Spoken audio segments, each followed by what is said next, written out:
I'm an American board certified OB-GYN, a mom, a Muslim, and I'm talking about sex. This is the Muslim Sex Podcast. Welcome to the Muslim Sex Podcast. I'm your host, Dr. Sadaf, and this episode is everything you need to know about being an OB-GYN and all the things that go along with it, women's health, and all of that great stuff. But before I get into it, I want to make a few things very clear. This is definitely not meant to be any type of medical advice. So if you have any questions about your health, please go speak with your healthcare provider. And if you have any questions about your religion, make sure you go see your friendly neighborhood religious leader. This is the Muslim Sex Podcast because I just happen to be a Muslim woman that talks about sex. So I am so excited to welcome onto the podcast with me Dr. Jamil Abdur-Rahman. Abdur-Rahman, you got it. Rahman. So Dr. Rahman, please, for all the viewers and listeners out there, tell us a little bit about yourself, where you are located, what you do, and how in the world did you get into OB? Absolutely. So I'm a board certified OB-GYN. My twin brother and I were both board certified OB-GYNs, and we practice in the Chicagoland area. We're pretty much Chicago born and raised. Although every winter I wonder why I'm still in Chicago, but so far we're here in the Chicagoland area. And so I chose OB, I think, because I liked, well, there's a lot of reasons I chose OB, to be honest with you. The first thing was my brother and I, we were raised by a single mom. Our parents divorced when we were maybe 3 or 4 years old. It's actually one of my earliest memories, oddly enough, being in the court that day. And so parents divorced when we were very young, and my mom pretty much did all of the heavy lifting. And so we were raised by a single mom who did an amazing job. And I think because of that, I always had this respect and reverence for how difficult it was to be a woman, and how difficult it was to be a woman who had to balance being a mom and raising children. And she says that raising twins was easy, but I don't believe that. No, I don't believe that at all. I don't believe that at all. But she says, oh no, you guys kept each other occupied. It was easy, but I think she's just being a mom, But I had so much reverence for watching her, raise us and work full time. And so I think growing up, I always knew that I wanted to do something that allowed me to be of service to people in general, but especially to women. And initially, I thought I wanted to be a social worker because my mom's mom was a social worker, worked for the Salvation Army for 40 years. And I saw a lot of what she did. And I said, well, this is a way that I can maybe, work with people and give back. But then as she retired, she said, a lot of red tape in social work. You can do a lot of good, but there's probably other things you can do. And so it's funny, my brother and I, when we were, we did all of our schooling together. Obviously, we did undergrad together, med school together. And when we were signing up for our classes, registering for our classes, first year of college, his name is Idris. So he's I'm Jamil, J. So he was in line right in front of me. And he said, my major is pre-med. And then I came next and I was dealing with the same woman. And she said, and what about you? And I said, I'm thinking pre-social work. And she said, your brother's going to make a lot more money than you make. And I said, you're right. And I said, pre-med, But from there, we did the pre-med thing, did med school together. And how in the world did you go to med school together? I don't know. Wait. You got to back up a little bit. So you did undergrad at the same place together. You guys have never been apart. Honestly, we've never been apart. I mean, literally.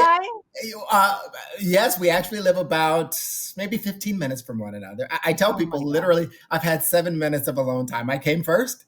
And then 7 minutes later, he came, he was put in the isolate next to me, and he's been there ever since. But it actually, it works out beautifully because, we're each other's best friend for sure. And it's always nice to be, going along on the journey with someone that you trust. And I've always had that. And so, we did undergrad together. We did med school together. Where did you do undergrad? We did our undergrad at the University of Illinois at Chicago. We kind of just... School? And then we did med school at Rush Medical College in Chicago. It's I always tell people the oldest med school in the state of Illinois. First one, I think, founded in 1837. Really old. But we did med school together. And then obviously residency we did separately just because we matched where we matched. But interesting thing was we matched at hospitals that were literally a mile apart. And sometimes patients would go to his hospital and then they'd come to my hospital and they'd say, didn't I just see you at that other hospital? And I'm like, no, it was probably my brother. And then after residency, we came right back and we've been in practice together ever since. Oh my God. So you practiced together? We practiced together, yeah. So when we finished residency, this is back in the days when they still did practice support, where hospitals would bring you on and guarantee your income for a couple of years so that you could build a practice. And so we initially went to practice in a small town in downstate Illinois called Ottawa, Illinois. And we practiced there for about 6 years. And then after 6 years, we were like, it's time for a change. So we wanted to head back north towards Chicago. And so we established a practice out in a suburb called Gurnee. It's about 40 minutes northeast of Chicago. And we've been here ever since. Wow. I Yeah. am just so fascinated by all of this. My mind is blown because first of all, you're twins. Now, is it true? You know how they say like twins can kind of like sense each other's feelings and kind of is that true? Would you say are you identical twins or are you fraternal twins? We're identical. We're identical twins. Oh my And we always thought we were identical, but then it's funny. So it's been maybe 8 years ago now, we did an Ancestry.com commercial, actually. And part of doing this commercial, and part of doing this commercial was we did the Ancestry DNA test. It's because we wanted to find out like where our ancestors came from. And when we got the results in the mail, they said, which we know anyway, but they said, you may have an identical twin. We said, yeah, we do. And obviously they were referencing the two samples they got from us. But yeah, so we're identical twins. And yeah, it's true to an extent that we finish each other's sentences quite a bit. That part we always do. And you can sense what one another is thinking and feeling sometimes as well. Are you both married? Yeah, we're both married. We're both married. We got married. Oh my God. Do you drive your spouses nuts? Well, I would like to think not, but I think so. I think so. And it's funny because Idris and I are so close. There's always this element of it's not a bad jealousy, but there's this element of jealousy because I think both of our spouses are like, you guys are closer to one another than you are with us, But no, we're both married. Oh my God, that is so good. You both have children? Yeah, it's funny. Again, we both have. Oh my God, you have the same amount of children. We have the same number of kids. We have 5 kids, and it's funny because Idris, he had his kids a lot earlier than I did. And so when he was done with his 5, I would always tease him. I was like, 5 is way too many children. I would call his house and it literally sounded like a madhouse there. And I was like, I could never do that. And so then my wife and I, we were thinking we wanted to have one more. We had 3 at the time. And we said, we want to have one more. And we had been trying for a while. We were getting older. Wasn't happening. We always wanted to adopt. And so we said, you know what? We're going to adopt. And so we adopted. And I'll never forget. It was funny. As we were finalizing the adoption, it was a Monday or a Tuesday. I said to her, you know what? Let's just be sure. Let's do one more pregnancy test. She did it. It was negative. I saw it with my own eyes. We finalized the adoption. We brought our daughter home on a Friday. On that Sunday, she found out she was pregnant. And so we went from 3 to 5 in a 8.5 month span. And Idris never lets me live it down. He said, oh, you didn't want 5, huh? Now you've got 5 and you've got 2 very young ones. So my youngest are now 5 and 6. So I'm in the OB-GYN game for a long time, I'm afraid. Yeah, that's right. They're almost like twins, right? The 5 and 6-year-old. Yeah. Oh my God. Yeah, they are so close. So and I actually tell my mom. I said, "You said raising twins was easy. They're not twins, but they're very close, and this isn't easy." So yeah, but they're thick as thieves. Thick as thieves. Yeah, that's amazing. Well, I love that. That is crazy. And so, of course, we have to talk about your show. So you have a show with your brother, and how did that happen? How'd you get like a show? Yeah, so we have a show that airs on Fox's digital channels. It's called Second Opinion with the twin doctors, and it's actually going to premiere on the 17th of September, so coming up in a few weeks. But basically, so it's a weird path we took to doing this. So initially, the first time we were on television was The Amazing Race. And so we had watched The Amazing Race for years. It's this, I don't know if you've seen it. It's a show that comes on CBS, and you have these teams of 2, and they just race around the world. It's kind of like a scavenger hunt. And the winning team wins $1 million. And so we had to watch it year after year after year. And we said, we should do it. So one year we finally signed up. The last day before the deadline, we signed up and we got on the show. And we didn't do well. So if people Google it, they'll say we did horribly. But after we were on The Amazing Race, we started to get approached by local CBS and Fox and ABC affiliates in Chicago. And so we started to do a show in Chicago called Windy City Live that came on daily. And it was kind of like a daily entertainment show. And we had a segment on the show called Medical Fact or Fiction. And the host would, read a question, the audience would hold up a sign, fact or fiction, and then we'd say fact or fiction, and we'd explain, the science behind it. And then we started to do that on News Nation. And so now we do that weekly on News Nation. And from there, I guess maybe the people here at Fox had seen us. And so they reached out to us and asked if we wanted to do the show. We were a little bit hesitant at first because we didn't know, we've always kind of been guests on show, but kind of having your own show is a little bit different. But that's how we got started. And we've got 10 episodes in the can now. And so we're waiting for it to premiere, and we'll see how it goes. That's amazing. What a great story. Yeah. Yeah. I mean, like, I don't know, just that everything is just really amazing. Yeah, I should have had your brother on with you. You know, I should have had like the twins on. I was trying to get him to come in at the last minute, but we have this office in St. Croix, and so he's there right now. And so A, the reception there is horrific, and B, he was actually in surgery today. But we'll have to do it again. We'll definitely have to do it again. Yeah, absolutely. I'm just so fascinated by your whole, like, your journey is so amazing. So, you know what's so funny? I have to tell you this. So, you had me on your podcast, right? Your twin doc show. And I never Googled you. I never, I was just like, oh, this is so nice. He wants me on. Oh, whatever, Right. I'll just go on. And it's so funny because you had all of those GYN questions. Mhm. And I remember if I like stopped or hesitated a little bit, you and your brother would chime in and like start, like helping me out and stuff in the questions. And I was sat there thinking, I'm like, I don't know why I thought you guys were ER docs. And I was like, wow, that's really impressive. Like they know so much about These are some smart ER docs. I know. And I'm like Googling you, and I'm like, oh my God, he's Obi, what the heck?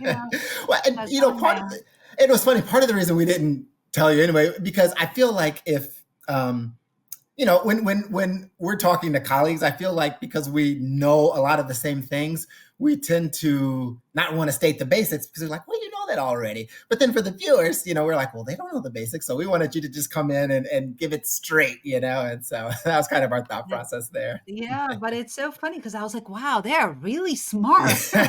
You're not. I don't know if we're smart. We know our OB, but beyond that, I don't know how smart we are. So are you still practicing like OB and like surgery and all of that? Yeah, we are. And it's funny because we've been having a lot of conversations now about whether or not we continue doing the OB. But at the moment, yes, we have a practice that's, I would say, probably 50% OB, 50% gynae. But as you know, the OB portion, it's rewarding, but it's challenging. I was up just last night at 2 in the morning, Yeah. I literally went to bed at 11 o'clock, had a delivery at like 10 o'clock last night, got home, ate a late dinner, went to bed at 11 o'clock. Got a call at 1:30 for a preterm labor. And I was like, ugh, And so it's exhausting after a while. But also in Illinois, the malpractice costs are getting insane. We recently, our malpractice this past year was $90,000, and we were requoted this upcoming year $160 each. And so we're like, oh my God. Yeah. And we're like, this is getting to the point now where it's almost cost prohibitive. And so we're actually kicking around whether or not we're going to continue to do it moving forward. But at the moment, we're still doing OB and gynae. That is crazy. Yeah. I mean, like I just, I don't think, the last, I don't know, a few decades of my life, I was just doing kind of like laborist role, delivering babies and stuff.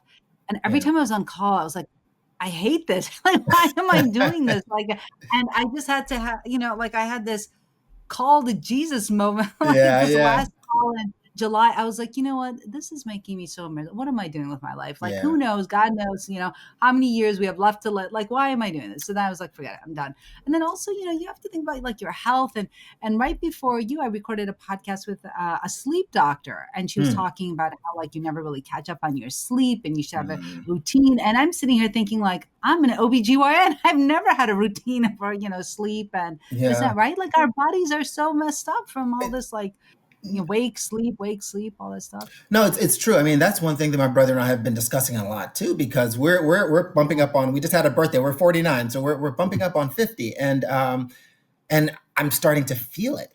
We used to, it kind of like you said, you don't really need some estrogen.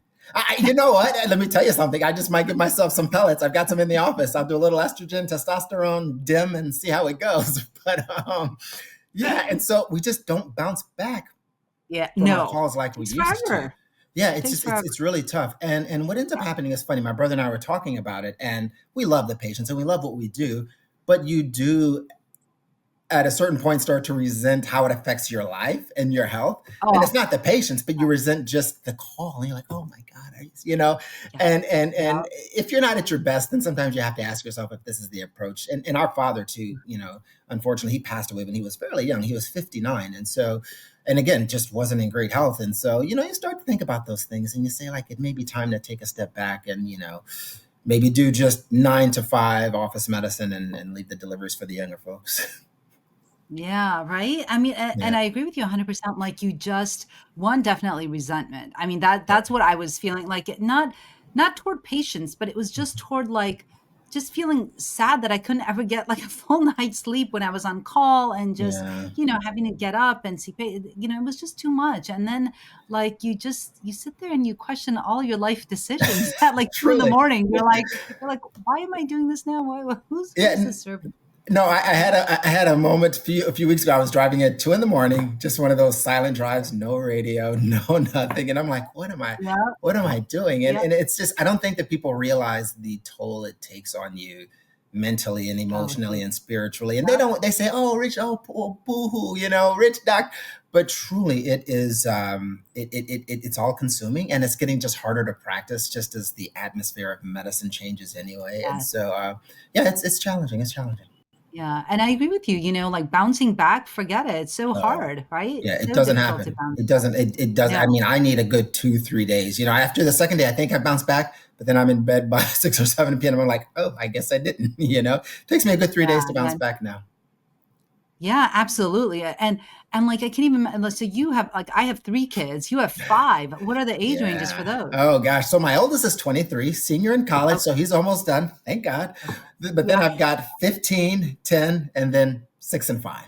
So yeah, Ooh. yeah, yeah, yeah. I've got some young ones. Good luck to you. I know. I'll take it. I'll take it. Yeah, I'm 50 myself, and I my boys are gonna be 15, going to be 17 and 19.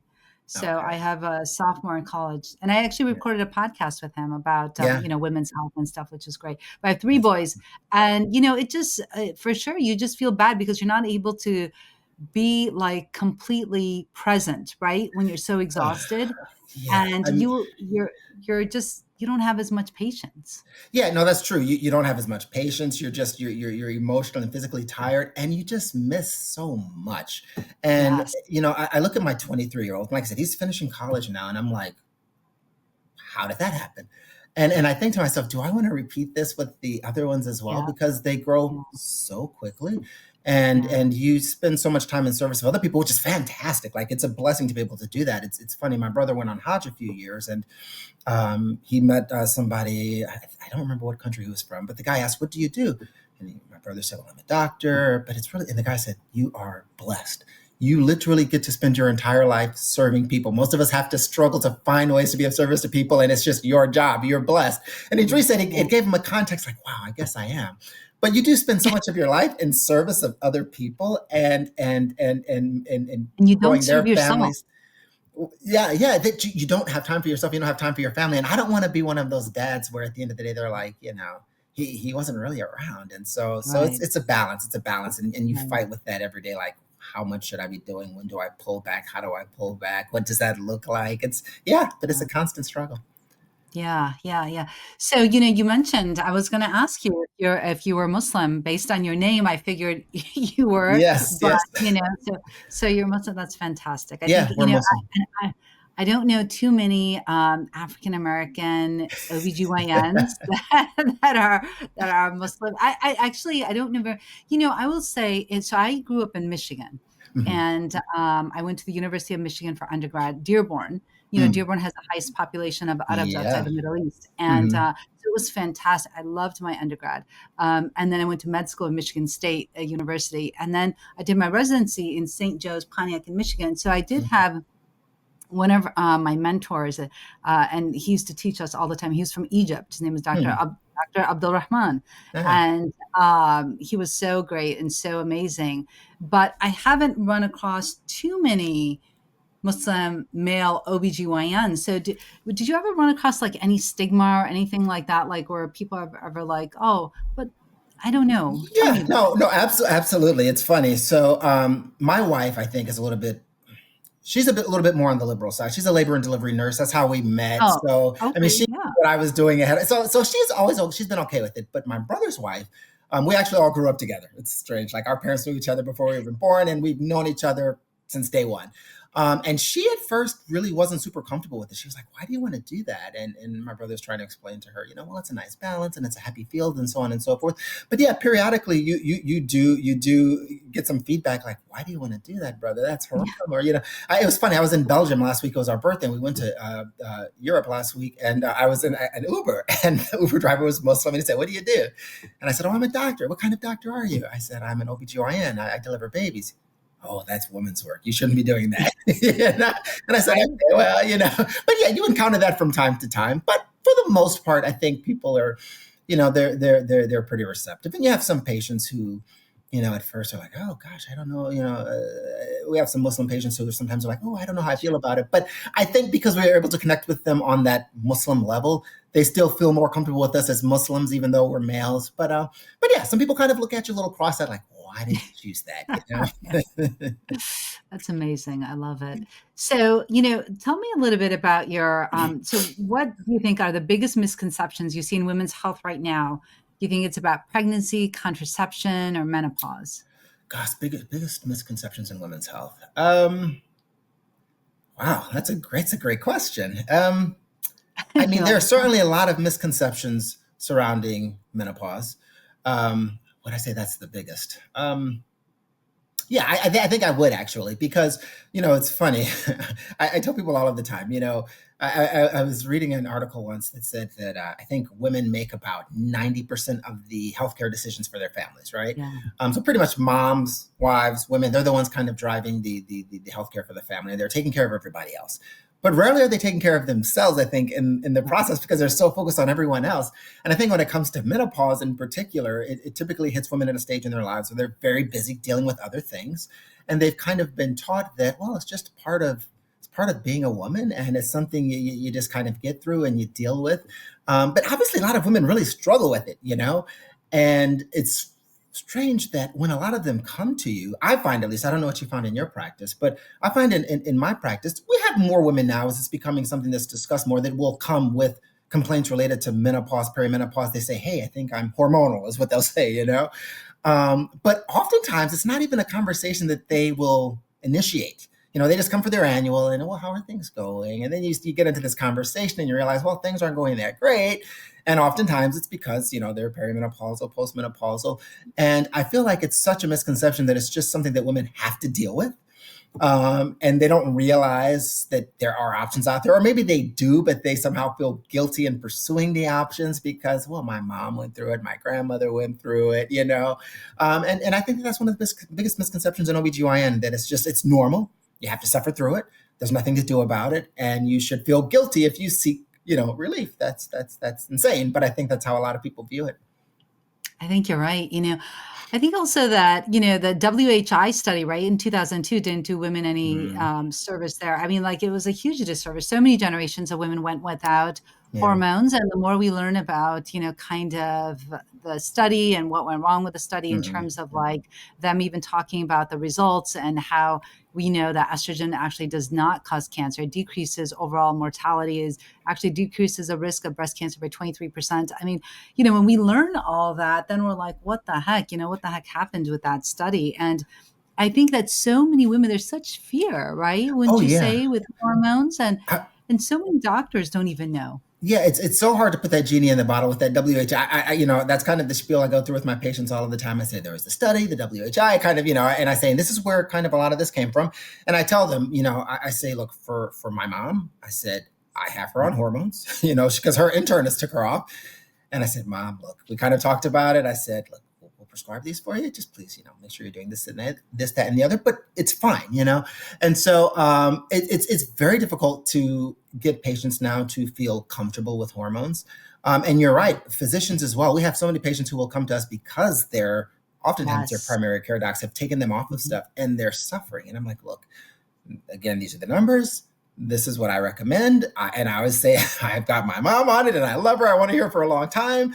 Yeah. Um, but yes, the WHI it did a huge disservice. And like you said, even if, using hormones increase the risk of breast cancer and all of these things, initially, according to my understanding, at least when it came out, they were saying that the increase in the risk was somewhere along the lines of 8 per 10,000. It was some minuscule number.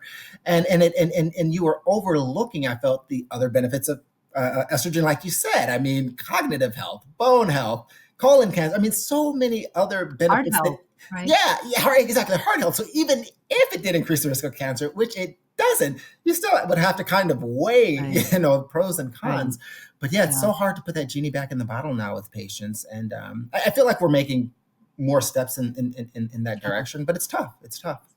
It is, yeah, and we have so many safer options now too, like, at that time, right, they used all synthetic hormones. Here we Yeah. have, hormones that are more similar to the body's own, Hmm. estrogen and progesterone, and we know Yeah. that those are safer and there's very minimal risk. I mean, in that study, we know that it was those women that were on the progestin arm Hmm. that had that slight increased risk, and even that, they're saying it wasn't even like a risk of increased breast cancer, even though, like you said, 8 in 10,000, and, but now we know that the risk with progesterone is not the same because it's not a synthetic, it's a Hmm. bioidentical. So, right, we know so much more. And I think Yeah. that there are so many options for women. And it's really, what I say is that I feel like, women's suffering has been so normalized Yeah. that, that we just think that we have to suffer, right? Like we Yeah. believe we have to suffer when we have our menstrual period, right? When we have our Yeah. period, women that have endometriosis, women that have fibroids, Yeah. right? It's like Yes. pain, pain, pain, labor and delivery, right? There's a lot of pain. And so many women Yeah. will, like, do their delivery without an epidural because they think they're like, I don't know. And Yeah. I tell women, I'm like, listen, you're not, I said, if you were out in the field in Pakistan, okay, I get it, right? Yeah. Because you don't have any Yeah. options. But you're here in America and you have options, and nobody's going to give you a medal for Is it- doing your delivery without an epidural. So it's really your decision, But and then, and then we get into menopause, and Mhm. again, women are suffering, right? And they think Yeah. like, oh, well, it's just all aging, and why do I need hormones? And is Mhm. that gonna, is that going to make me younger again? And is that, am I really, am I really fighting nature? And this is what I'm Yeah. supposed to. And, all Yeah. right, listen. I'm like, No, you're right. It's you're really kind of swimming upstream, and I think you're right. I think that women are conditioned to suffer. Truly, I mean, like you said, it starts with the periods, and childbirth. And I tell my patients the same thing. I don't say a medal, but I always go. I look in my lab coat and I say, "Oh, I forgot my gold stars today, so I don't have one. So you're not going to get one for suffering." And so, and I try and be a little bit lighthearted about it, but I tell them like, there's no point in suffering. I said, you want to enjoy this. You're having a child. Let's not right, make it something you suffer through. Let's enjoy it. okay, And yeah, afterwards, I mean, again, being a mommy's tough, and you're kind of conditioned to think like, well, you've got this, which you do. You've got this life that you're responsible for. You take a back seat now. Yes and no, but yes. And when it comes to everything, women are just kind of almost expected to suffer and take the back seat. And as men, we don't necessarily make that any easier. I always kind of think of myself as a partner. Am I a partner that makes my partner's life better? And a lot of times we're not. We don't mean to yeah, be, but we're not. Do I do my fair share around the house? No. Do I do my fair share with the kids? No. I'll give myself the built-in excuse when I'm tired. But you know what? I think that women have been conditioned to suffer. We've been conditioned to think that their suffering is normal. And when it's time for them at a certain stage in their life to say like, well, no, I don't want to suffer, and I'm going to put myself first, and I'm going to do these things for myself, it feels so foreign to them that they almost feel guilty, if that yeah, makes yeah, sense. And like yeah, and it's selfish, right? yeah, exactly. Like and it's like, no, like you don't have to suffer here. There are so many options and they're safe. But thankfully, I feel like women are they're becoming more receptive to that. I had a patient not too long ago who young Hispanic. Well, I say young Hispanic because I'm almost 50, but 51-year-old Hispanic lady, and going through menopause, and she had all the symptoms. I can't sleep. My mood is up and down. I'm no libido, vaginal dryness, just everything. And she came in with her husband, and he was just sitting there very quietly. He didn't say yay or nay. And so we ended up starting her on hormonal implants. We gave her estrogen and testosterone and some oral progesterone. And we had her come back 6 weeks later for, just see how she was doing and follow up labs. And she was like a new woman. And I've got so much energy. I want to go on vacation. I want to be intimate with my husband again. And he was just sitting there, and he's like, honestly said, Doc, I can't keep up. He said, do you have any of those for me? And so we actually, prescribed some testosterone for him. And so, when you see these people kind of light up and you literally see their entire demeanor change and their life change, I mean, it's rewarding, and you wish that, you could cajole more people into doing it. Yeah, absolutely. You're 100%. I have those cases all the time where, you see the people before they had the hormones, and then you see them after, and it's night Yeah. and day, right? Like their demeanor changes. They come in, they're Yeah. happy. They're like, oh Yeah. my God, my life has changed. I got my life back. I mean, it's really huge. No, it is, because they don't just feel better, physically, they feel better emotionally, but I think they also have hope, if that makes sense. Like, they've gone from thinking like, this is just the way it is, I'm on the downward slope here, and slow crawl to the grave, and they come back in like, oh no, I'm still alive, and I've got Yeah. hopes and dreams, and life is fun, and I'm enjoying my partner, and they're reanimated. So yeah, it's really cool to watch, actually. Yeah, you're definitely right about that. I did have a patient that called me up, and she said, "Can you help me through this hell called menopause?" So Say, yeah, no, thankfully I can.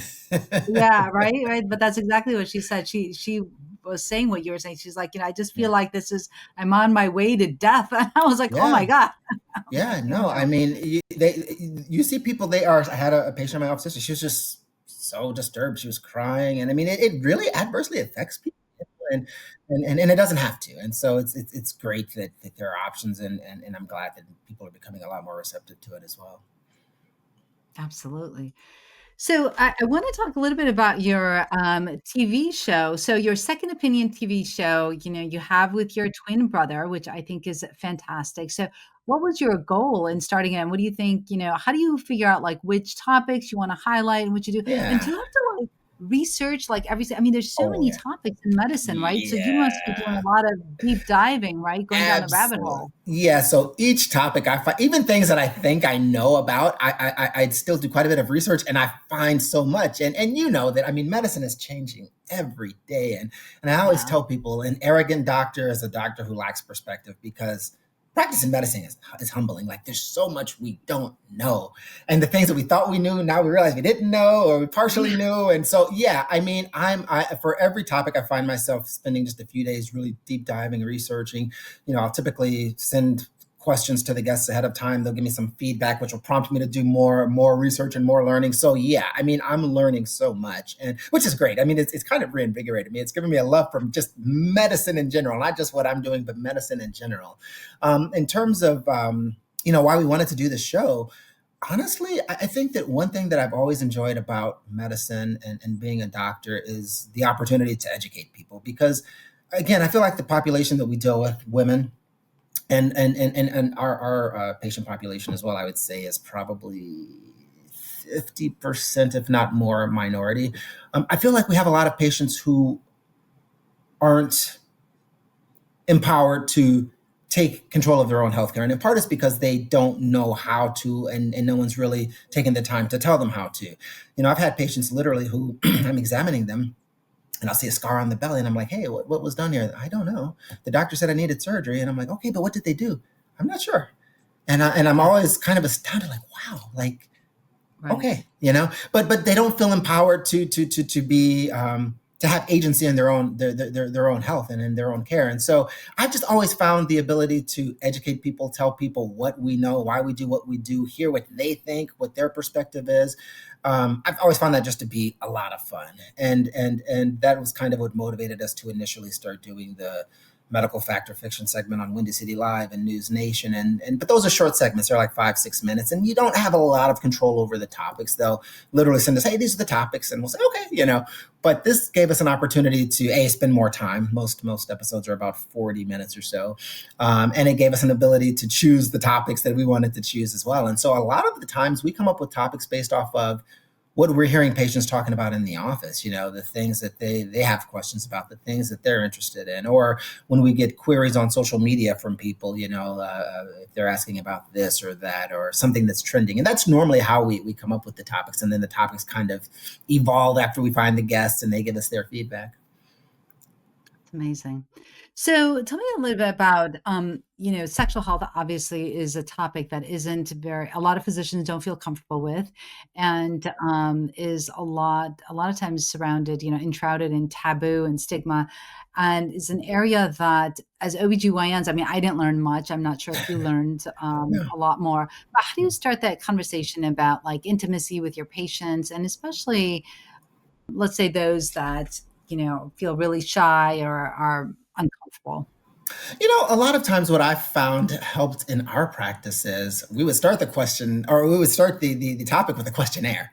So normally we'll Mm, have the patients in the room first and they're kind of twiddling their thumbs anyway. So we'll give them questionnaires about sexual health, about urinary health and urinary incontinence and hormonal symptoms. And so we'll have them kind of fill out the questionnaire while they're waiting and then we'll have the staff bring it to us and we'll kind of take a look at it before we go into the room and start the visit for whatever, regardless of what the reason for the visit is. And that's kind of how we'll normally start the conversation. And then I'll just tell them, I'll say, I know for you, this is a unique situation. You do this maybe once a year, maybe not even that often. And you probably feel somewhat uncomfortable and out of your element.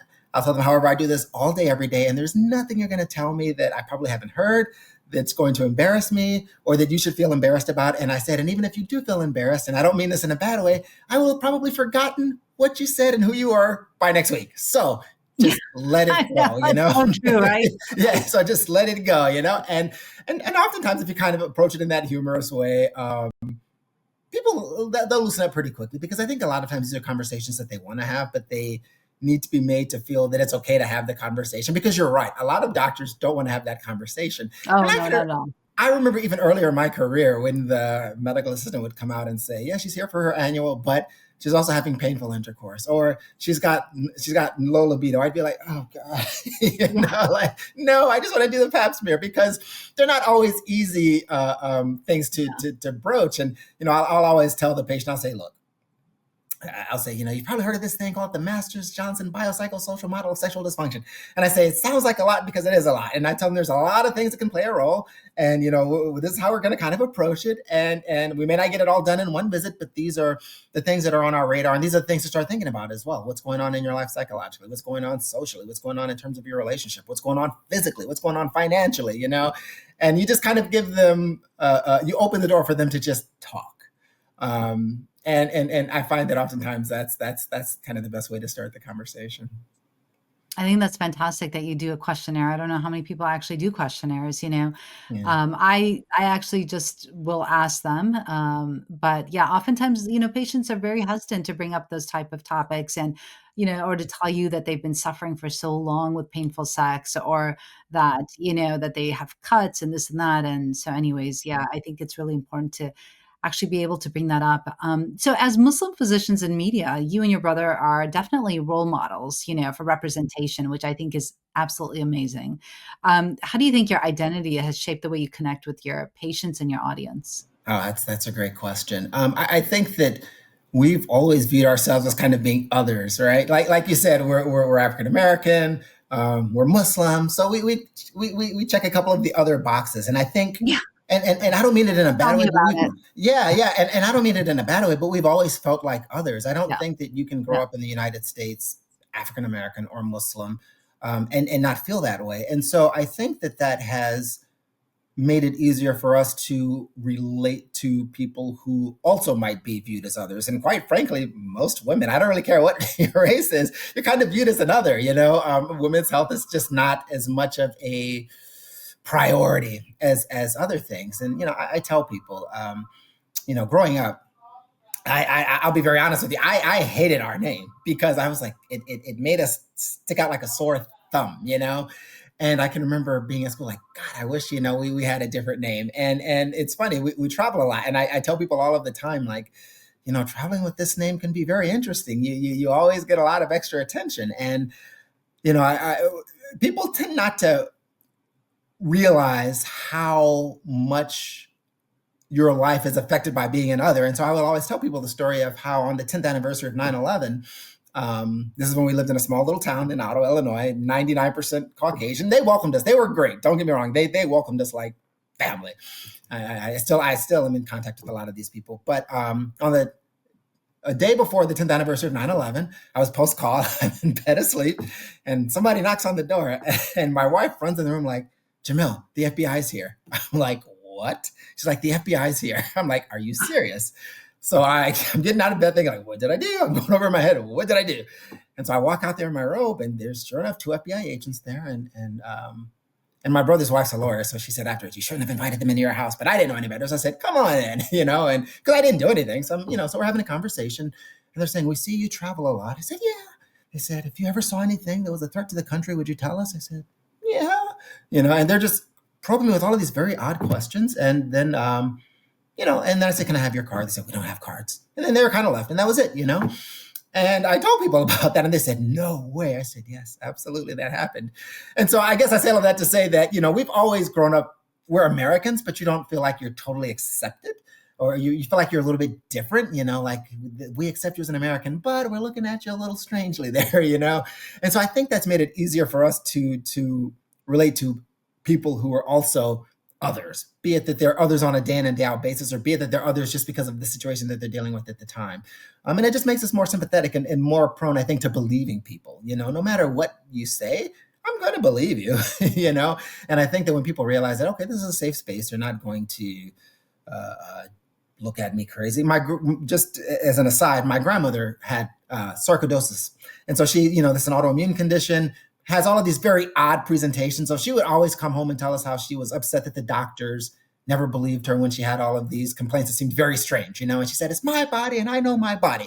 And so we always grew up anyway thinking like, listen to what the patients are telling you. But I think also coming at life from a perspective that, people aren't always going to necessarily be receptive to who you are and what you're saying because of who you are has made us want to be even more open and accepting and receptive to patients. And so I think that's kind of made being African-American and being males and OB-GYNs, because we're a minority there, and being Muslims kind of a plus when it comes to how we deal with patients. Yeah. Wow. I will say that I can completely relate to you wanting to change your name. My name is Sadaf, right? Sadaf Lodi. So growing up, I grew up in the Midwest. I grew up in Michigan, and I grew up in a town that was mainly Caucasians. And so, I would say like, my high school was probably 99% Caucasian, whatever. It was, it was not very diverse. Anyways, so, my name is Sadaf. So of course it was around the time of like, Saddam, Sadat, Gaddafi, right? So those were the names that I was called. I was called Saddam, Sadat, Gaddafi. It was just, imagine. right. It was never, and I remember like being like in first grade and telling, just thinking like I wanted to change my name to Kim. Like, why couldn't I just be Kim? No. I mean, my brother and I would have that conversation with our parents because they converted to Islam well before my brother and I were born. And so my mom was born with the last name Collins and my dad was born with the last name Stewart. I said, you could have kept one of those. It would have been a lot easier. but as I've gotten older, I've really come to appreciate it. But as a child, I was like, oh, Collins would have been perfect. I know, right? I mean, when we had children, and in fact, I didn't change my last name. My husband's last name is Hussein. Can you imagine if I changed my name to Sadaf Hussein? Oh, no. Like, I was like, there's no way. I even told him way before we had the conversation of marriage. I was like, there's no way I'm ever changing my last name to your last name. Okay. No, that would have been horrible for the professional. Oh my God. And so my kids, when it was time for, when we had children, we looked for names that were authentic in terms of like that had good meanings, right? Like Islam, like Arabic names that were good meaning, but also that were easy to say so that people wouldn't like mess it up so badly that they would be traumatized and want to change their names, But I totally get it. It can, it's hard, right? When you read about like the American history and when you read about Christopher Columbus and how he saw the, American Indians as the other, and right. So there's always been an other throughout history. There's always been, and when you are the other, it's challenging. It hits a little differently. Right? It really does. It's funny. My brother and I were having a conversation about this a few weeks ago. One of the hospitals we go to, and all of the hospitals were on staff, and I'm very happy there are no issues. But one of the hospitals we go to is very homogenous. The staff is very homogenous, and it really hit home one day because there was a patient. It wasn't even my patient. I was just on the unit finishing some paperwork, and I kind of saw what was happening. And it was an African family. And I spent time around Africans, and Africans and Arabs too tend to be very demonstrative when they speak, and you can almost think that they're being aggressive, but they're not. It's just kind of how they speak, you know. And he was kind of raising his voice and doing the African thing, and I saw the staff starting to get very nervous, and I was like, guys, I don't think he's a threat, you know. Next thing I know, they've called security, and I'm like, guys, you've really overblown the situation, you know? And that wasn't the first time I had seen that. I had seen that before when I had another patient who was African-American, and he had what we call an urban look, I guess. And the baby needed to be taken to the nursery, and DCFS was going to be involved in the care of this baby, and they weren't sure if the baby was going to be able to stay with the family. And the nurses were like, "I'm afraid to tell them. I think he's going to assault me." I heard him say that. I think he's, you know, I think they said something about an ankle break. I don't know, but anyway, I said, "Guys, I assure you, he's not going to do that." And so I eventually said, "I'll go talk to them myself," and I went in and talked to them, and they were fine. And I walked out, and again, security's on the floor, and I said, "It's fine. We don't need you." And he said, "Okay," and he left. But I guess my point is that it's difficult to be the other because there's conscious bias and there's subconscious bias. And I think we all suffer from subconscious bias. And you see it when you're around a very homogenous group of people, and they don't even realize that it's a bias per se, but it is. And you know, people who are the others tend to suffer the brunt of that more. Yeah. No, absolutely. You know, it's interesting because I've worked at a few different hospitals throughout my career as a laborist, as delivering babies and stuff like that. And I'll say that my last job that I worked at, it was in the Bronx, and you know, but I will say that most of our patients were Black and brown individuals, but so were the nurses. So we didn't have as much of that, but we did a little bit, but Yeah. not as much because I felt like there was this underlying cultural understanding that, Yeah, no, you know, that you saw, you know, and I think that it helps, right? When you see that diversity, when you yeah, have people of different backgrounds yeah, at hospitals, right? Because then you're able to, you know, empathize with the patient that comes in that may be nervous, that may be unsure, or maybe yeah, a feeling like they're not being heard. You know, I did my yeah. residency at St. Joseph Mercy, Oakland in Pontiac, Michigan. And when I was a first year resident, right, we would Mhm, have patients that would come in that were Muslim. mhm. And my co-residents, without, you know, I don't think that they didn't mean any malice or anything like that, but they would say like, "Oh, there's one of your kind," right? Yeah. Yeah, Like, yeah. I'd be like, and they'd be like, "Well, why don't you go see her? She's one of your kind." I mean, it was, Mhm. you know, it's kind of mean, right? It But is. but it was just, I don't know, it was just the environment at that time. And Yeah.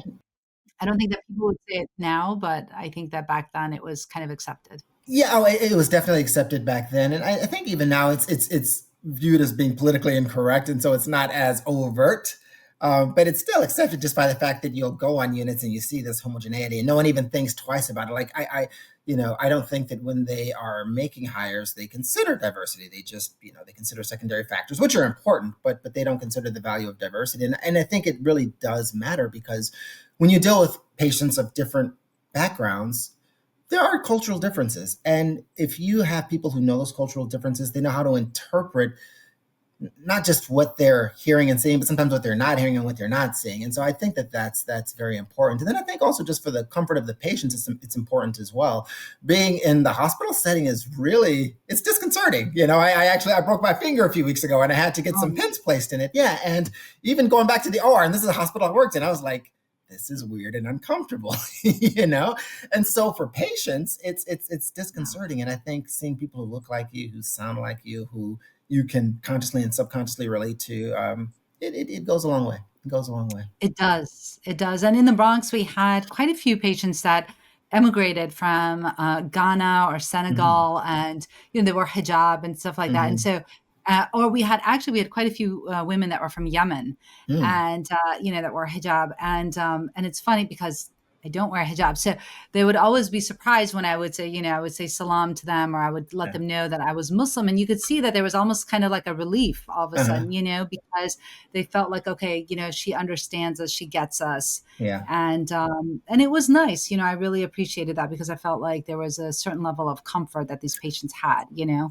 Yeah, it's nice to be able to provide just your presence alone, providing that extra level of comfort is really important. And I think that again, when you're an other, you always are kind of on guard and you're always a Yeah. little bit anxious, and that's just not good. And when you can just kind of breathe and let go, that's important. And I think it goes a long way towards having just a better overall health experience as well. Yeah. Yeah, absolutely. So, I have to ask, what's one advantage going back to your twin brother that I'm just Yeah. absolutely fascinated that you both are OBGYNs, both like leading parallel lives. It's Yeah. just crazy. So what's the one advantage of your twin brother as your co-host, and what's one challenge? Oh, well, the challenge is easy. I think, we both think very similarly. And so I don't know that we bring much diversity to the pairing. We're both almost the same person. And so his thought is oftentimes my thought, and my follow up is oftentimes his follow up. And so we're just kind of, going lockstep together. And so I think that's definitely the drawback. But I think the benefit is we've just got that natural comfort level, and I think that what people Well, tend that to chemistry too, right? yeah, exactly. We have that chemistry. And so we oftentimes feel like we're just having a conversation, and we're including other people in the conversation. And I think that makes it feel very natural. And that's what people tend to gravitate towards. We have people on our social media, or people who've seen us on like News Nation or Windy City Live, and they'll say, I just like you guys because you guys seem so laid back. You're so cool, And I say, well, part of it is just that we're just doing our own thing anyway. You're just kind of part of it, And so I think that's the benefit to it. It's amazing. So, if you and your brother could give women listening one quote unquote second opinion on their health, that thing that they might not hear anywhere else, what would that be? My second opinion would be, I would say, listen to your intuition and listen to your body. I think that oftentimes intuition isn't just this, niggling feeling inside. It's our mind, it's our body, it's our soul's way of telling us, hey, something's going on here, and don't poo-poo it. And I think that would be a good rule of thumb, no matter what it comes to. And when it's your health, I think that that's always a good rule of thumb. Intuition is oftentimes, I think, a harbinger of things to come. And so I would say just listen to your intuition, and ultimately, always advocate for yourself. Yeah. Because you are unfortunately going to be your own best advocate. And Yeah. medicine being the way it is right now, we're all very rushed. We all walk into the room 9 times out of 10 already thinking we know what's going on. And so, when you think you know what's going on, you don't necessarily hear everything that you need to hear, and you may miss some important things. And so be your own best advocate. And if you're not getting the answers you want, insist that the conversation go further, or get, no pun intended, a second opinion. That's right. That's Yeah. right. Find your own second opinion. That's Yeah. right.